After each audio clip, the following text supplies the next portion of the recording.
सभी किसान दोस्तों को नमस्कार। मैं फार्मिंग इन्फॉर्मेशन तो लखवीर सिंह। जिन दोस्तों ने अजे तक चैनल सब्सक्राइब नहीं किया सब्सक्राइब कर लो, नाल बेल आइकन दबा लो ताकि जो आने वाली वीडियो सबसे पहले आपको मिले और जो नई नई वैरायटियाँ और नई नई तकनीकें हैं आपसे साझी करते रहें, जो ताकि आपको कोई भी धोखे से ना ठग सके। सो सभी किसान दोस्तों, आज ਅੱਜ ਜੋ ਪੂਸਾ ਯੂਨੀਵਰਸਿਟੀ ਨਵੀਂ ਦਿੱਲੀ ਵੱਲੋਂ ਬਾਸਪਤੀ ਦੀਆਂ 1509 ਅਤੇ 1121 ਦਾ ਹਰਬੀਸਾਈਡ ਟੋਰੈਂਟ ਵੈਰਾਈਟੀਆਂ ਆਈਆਂ ਨੇ, ਉਹਦੇ ਬਾਰੇ ਆਪਾਂ ਪੂਸਾ ਦੇ ਡਾਇਰੈਕਟਰ ਡਾਕਟਰ ਅਸ਼ੋਕ ਕੁਮਾਰ ਸਿੰਘ ਜੀ ਨਾਲ ਗੱਲਬਾਤ ਕਰਦੇ ਹਾਂ ਕਿ ਉਹ ਵੈਰਾਈਟੀਆਂ BLB ਅਤੇ ਹੋਰ ਕਿਹੜੀਆਂ ਬਿਮਾਰੀਆਂ ਵਾਸਤੇ ਕੰਟਰੋਲ ਕਰਦੀਆਂ ਨੇ। ਤੇ ਸਭ ਤੋਂ ਪਹਿਲਾਂ ਆਪਾਂ ਤੋਂ ਜਾਣਕਾਰੀ ਲੈਣਾ ਵੀ ਜਿਹੜੀਆਂ ਪੂਸਾ 1979 ਤੇ ਪੂਸਾ 1985 ਵੈਰਾਈਟੀਆਂ ਜਾਰੀ ਕੀਤੀਆਂ ਉਹਦੇ ਬਾਰੇ ਸਾਨੂੰ ਵਿਸਥਾਰਪੂਰਵਕ ਜਾਣਕਾਰੀ ਦਿਓ। ਨਮਸਕਾਰ ਡਾਕਟਰ ਸਾਹਿਬ। नमस्कार ਡਾਕਟਰ ਸਾਹਿਬ, ਜਿਹੜੀਆਂ ਆਪਾਂ ਪੂਸਾ ਨੇ ਦੋ ਪਿਛਲੇ ਸਾਲ ਹਰਬੀਸਾਈਡ ਟੋਰੈਂਟ ਨਦੀਨਾਂ ਨੂੰ ਖਤਮ ਕਰਨ ਵਾਲੀਆਂ ਵੈਰਾਈਟੀਆਂ ਦਿੱਤੀਆਂ ਸੀ, ਜਿੰਦੇ ਤੇ ਆਪਾਂ ਮੇਜਾ ਥਾਪਰ ਪ੍ਰਸ਼ੂਟ ਦੀ ਦਵਾਈ ਕਰਦੇ ਸੀ ਵੀ ਕੋਈ ਵੀ ਨਦੀਨ ਨਹੀਂ ਸੀ ਰਹਿੰਦਾ। ਉਹਨਾਂ ਬਾਰੇ ਸਾਨੂੰ ਦੱਸਿਓ ਵੀ ਉਹ ਜਿਹੜੀਆਂ ਵੈਰਾਈਟੀਆਂ ਕੀ ਉਹ 1509 ਤੇ 1121 ਦੀ ਸੋਧ ਆ ਕਿ 1847 ਜਾਂ ਤੇ 1885 ਦੀ ਸੋਧ है। देखिए, ऐसा है कि सबसे पहली बात तो मैं बताना चाहूँगा कि इन दो किस्मों की ज़रूरत क्या थी, क्यों थी। जैसा कि हम जानते हैं, जब हम धान की रोपाई विधि से खेती करते हैं तो उसमें काफ़ी पानी लगता है। 1 किलो चावल पैदा करने में 3000 लीटर पानी लगता है। और अगर हमको धान की खेती पंजाब, हरियाणा, पश्चिम उत्तर प्रदेश में जारी रखनी है तो हमें धान की सीधी बिजाई की ओर जाना पड़ेगा। ये बहुत ज़रूरी है। सरकारें भी इसकी तरफ प्रयास कर रही हैं, लेकिन सवाल ये उठता है कि सीधी बिजाई को किसान उतनी तेज़ी से क्यों नहीं अपना रहे हैं। तो सबसे बड़ी समस्या जो सीधी बिजाई में आती है वो खरपतवार की होती है। पानी जो है वो खुद खरपतवार नाशी दवा का काम करता है। रुपाई के बाद अगर अगले 15 दिन तक खेत में हम पानी 2 इंच 3 इंच खड़ा रखें तो खरपतवार सारे मर जाते हैं। लेकिन जब सीधी बिजाई करते हैं तो उसमें चूँकि पानी खड़ा नहीं होता है तो खरपतवार उगाते हैं और एक समस्या बनते हैं। इसके लिए ज़रूरी हो जाता है कि हम खरपतवार का अच्छी तरह से नियंत्रण करें, और इसी बात को ध्यान में रखते हुए हम लोगों ने शोध के द्वारा हर्बिसाइड टॉलरेंट राइस वैरायटीज़, जिसको हम खरपतवार नाशी दवाओं के प्रति रोधी क्षमता वाली 2 किस्में विकसित की हैं।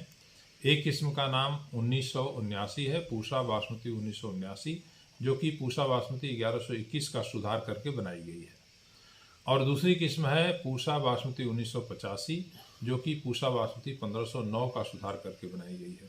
इनमें बाकी सब गुण अपनी जो ओरिजिनल वैरायटी है, जैसे कि 1979 में सारे गुण 1121 जैसे हैं, 1509 के सारे गुण जो हैं वो 1985 में हैं, लेकिन इसके साथ साथ इसमें खरपतवार नाशी दवा जो परशुट जिसका नाम आपने लिया उसके प्रति इन दोनों नई किस्मों में रोधी क्षमता है।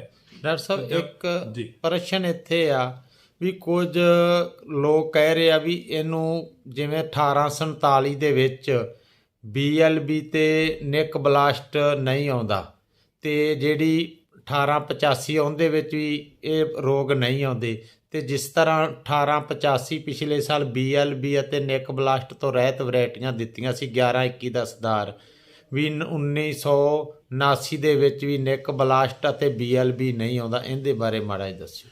नहीं, मैं यहाँ पे बड़ा इसको स्पष्ट रूप से बताना चाहूँगा, और किसान भाई किसी भी गफलत में नहीं आए। कोई अगर इस तरह की बातें कह के उनको गुमराह कर रहा है तो उसके बहकावे में नहीं आए। 1985 और 1979 इन दोनों किस्मों में BLB या जो ब्लास्ट की बीमारी है, जिसको हम कंडी रोग बोलते हैं या गर्दन तोड़ बीमारी बोलते हैं, इसके लिए रोग रोधी क्षमता नहीं है। तो ये बात तो हम बिल्कुल साफ साफ बताएंगे, और उसके लिए आपको बीज का उपचार करना होगा स्ट्रेप्टोसाइक्लिन से या बावस्टिन से, और बाद में अगर आवश्यकता पड़ती है तो और दवाओं का छिड़काव आपको करना पड़ेगा। इनमें इन दोनों बीमारियों के लिए रोगरोधी क्षमता नहीं है। अगर कोई इस तरह की बात कह रहा है तो वो गलत कह रहा है, उसके बहकावे में मत आइए। ਡਾਕਟਰ ਸਾਹਿਬ ਜਿਹੜਾ 1979 ਔਰ 1985 ਦਾ ਕੀ ਬੀਜ ਇਸ ਸਾਲ ਪੂਸਾ ਸੰਸਥਾਨ ਕਿਸਾਨਾਂ ਨੂੰ ਦੇਊਗੀ ਕਿ ਨਹੀਂ ਦੇਊਗੀ, ਜੇ ਨਹੀਂ ਦਊ ਤੇ ਕਿਉਂ ਨਹੀਂ ਦਊ?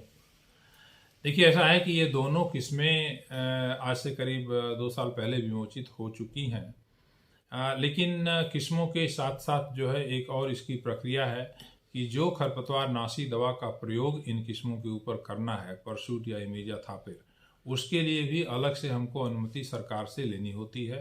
उसके लिए एप्लीकेशन लगाई गई है सेंट्रल इंसेक्टिसाइड बोर्ड और रजिस्ट्रेशन कमेटी में, और अभी उसकी अनुमति नहीं आई है। उसमें कुछ रिक्वायरमेंट होती है, बहुत सारा डेटा जनरेट करना पड़ता है, और वो प्रक्रिया अभी चल रही है।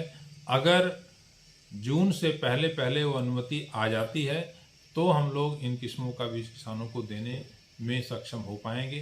अगर वो अनुमति नहीं आती है तो हम इस वर्ष किसान को बीज नहीं दे पाएंगे, और कहीं से भी इन किस्मों का बीज किसान नहीं लें, क्योंकि अगर कहीं कोई देता है तो एक तो आपको गलत बीज मिलने की संभावना है, क्योंकि हमने 1-2 लोगों को जो बीज दिया है उनको हमारा स्पष्ट रूप से ये निर्देश है कि जब तक खरपतवार नाशी दवा के प्रयोग की अनुमति नहीं मिल जाती है तब तक इसका बीज आप किसानों को नहीं देंगे।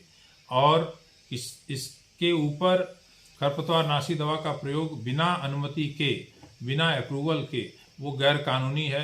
इस पे जो है कार्रवाई भी हो सकती है। ਡਾਕਟਰ ਸਾਹਿਬ, ਪੰਜਾਬ 'ਚ ਕਿਸਾਨ ਮੇਲੇ ਪੰਜਾਬ ਯੂਨੀਵਰਸਿਟੀ ਲੁਧਿਆਣਾ ਵੱਲੋਂ ਵੱਖ-ਵੱਖ ਥਾਵਾਂ ਤੇ ਲਾਏ ਜਾ ਰਹੇ, ਜਿਵੇਂ ਕੱਲ੍ਹ ਨੂੰ ਬਠਿੰਡਾ 'ਚ ਹੀ ਕਿਸਾਨ ਮੇਲਾ ਲਾਇਆ ਜਾ ਰਿਹਾ ਹੈ, ਤੇ ਕੁਝ ਕੰਪਨੀਆਂ ਵਾਲੇ ਕਹਿੰਦੇ ਵੀ ਅਸੀਂ ਇੱਕ ਬੀਜ 89 ਤੇ 85 ਦਾ ਕਿਸਾਨਾਂ ਨੂੰ ਵੇਚਾਂਗੇ। ਕੀ ਇਹ ਜਾਇਜ਼ ਆ ਕਿ ਗੈਰ ਕਾਨੂੰਨੀ है?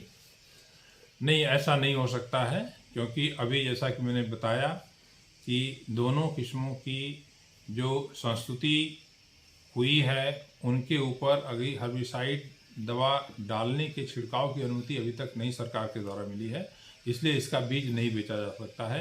अगर कोई इसका बीज देने की बात कर रहा है तो वो गलत कर रहा है, ये गैर कानूनी है।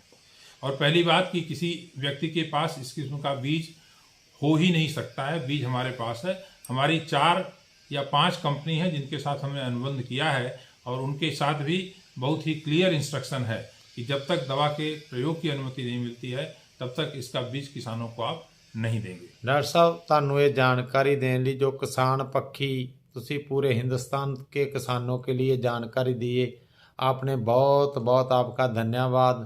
Thank you. बहुत बहुत धन्यवाद।